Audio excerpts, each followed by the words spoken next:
Hello guys, പുതിയൊരു വീഡിയോയിലേക്ക് എല്ലാവർക്കും സ്വാഗതം. ഗൈസ്, ഇന്ന് നമ്മൾ ഒരു ഔട്ട് പോസ്റ്റ് ക്ലിയർ ചെയ്യാൻ പോവാണ്. ഗൈസ്, ഈ ഔട്ട് പോസ്റ്റ് എന്ന് വെച്ച് കഴിഞ്ഞാൽ നമുക്ക് വേഗം തന്നെ ഫാസ്റ്റ് ട്രാവലും കാര്യങ്ങളും ഒക്കെ ചെയ്യാൻ പറ്റിയൊരു സ്ഥലമാണ്.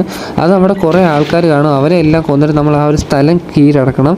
ഗൈസ്, അത് കീഴടക്കുന്നത് നമ്മൾ ഇന്നൊരു ആന ഉപയോഗിച്ചാണ്. ഗൈസ്, അതെ, സീരിയസ് ആയിട്ട് നമ്മൾ ഇന്നൊരു ആന ഉപയോഗിച്ചാണ് നമ്മൾ ഔട്ട് പോസ്റ്റ് ക്ലിയർ ആക്കുന്നത്. അപ്പോൾ ഗൈസ്, ഉറപ്പായിട്ടും നമ്മുടെ ചാനൽ സബ്സ്ക്രൈബ് ചെയ്യുക, ഷെയർ ചെയ്യുക, ലൈക്ക് ചെയ്യുക, സപ്പോർട്ട് ചെയ്യുക. ഗൈസ്, നിങ്ങൾ സബ്സ്ക്രൈബ് ചെയ്താലും ഷെയർ ചെയ്താലും ലൈക്ക് ചെയ്താലും സപ്പോർട്ട് ചെയ്താലേ നമുക്ക് അടുത്തടുത്ത വീഡിയോസൊക്കെ ഇടാനും, പിന്നെ ഗൈസ് നിങ്ങൾ ഇട്ട വീഡിയോസിൻ്റെ ബാക്കി കാര്യങ്ങൾ കാണാനും, ഇങ്ങനത്തെ ഓരോരോ ഇൻട്രസ്റ്റിംഗ് ആയിട്ടുള്ള വീഡിയോസൊക്കെ ഇടാനും പറ്റത്തുള്ളൂ. അപ്പോൾ ഗൈസ്, നമ്മളെ കുറേ തൊലിഞ്ഞ പട്ടി അടിക്കാൻ വന്നിട്ടുണ്ട്, നമ്മളെ അവരെല്ലാം കൊന്നിട്ടുണ്ട് ഗൈസ്. അപ്പോൾ അതിൻ്റെ അടുത്ത് കുറേ തൊലിഞ്ഞവന്മാർ വരുന്നുണ്ട് ഗൈസ്.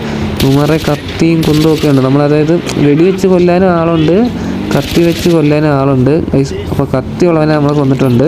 നമ്മളിപ്പം ഹീൽ ചെയ്തിട്ടുണ്ട് ഗൈസ്. അപ്പോൾ ദേ അവൻ വണ്ടി എടുത്തുകൊണ്ട് പോവാണ്. Okay guys, നമ്മളവനെ കൊന്നിട്ടുണ്ട്. ദേ അവൻ വീണിട്ട് വീണ്ടും സ്റ്റിയറിങ്ങെ പിടിച്ചുകൊണ്ടിരിക്കുന്നത്. എന്നിട്ട് ഇപ്പോഴാണ് ഗൈസ് ഡോറ് തുറന്ന് വീണത് ഗൈസ്. എന്തായാലും കൊള്ളാം. അപ്പം നമ്മുടെ ചാനൽ സബ്സ്ക്രൈബ് ചെയ്തിട്ടുണ്ടെങ്കിൽ ഇപ്പം തന്നെ സബ്സ്ക്രൈബ് ചെയ്യുക, ഷെയർ ചെയ്യുക, ലൈക്ക് ചെയ്യുക, സപ്പോർട്ട് ചെയ്യുക ഗൈസ്. ആനയെക്കൊണ്ട് നമ്മൾ ഇന്ന് ചെയ്യുന്ന പ്രവൃത്തികളെല്ലാം ഇന്ന് ഈ ഒരു വീഡിയോയുടെ അവസാനം വരെ കണ്ടു നോക്കിയാലേ നിങ്ങൾക്ക് മനസ്സിലാവത്തുള്ളൂ എങ്ങനെയാണ് നമ്മൾ ആനയെ വെച്ച് യൂസ് ചെയ്തതെന്നും എങ്ങനെയാണ് ആനയെ വെച്ചിട്ട് നമ്മൾ ആ സ്ഥലം കീഴടക്കിയതും ഒക്കെ.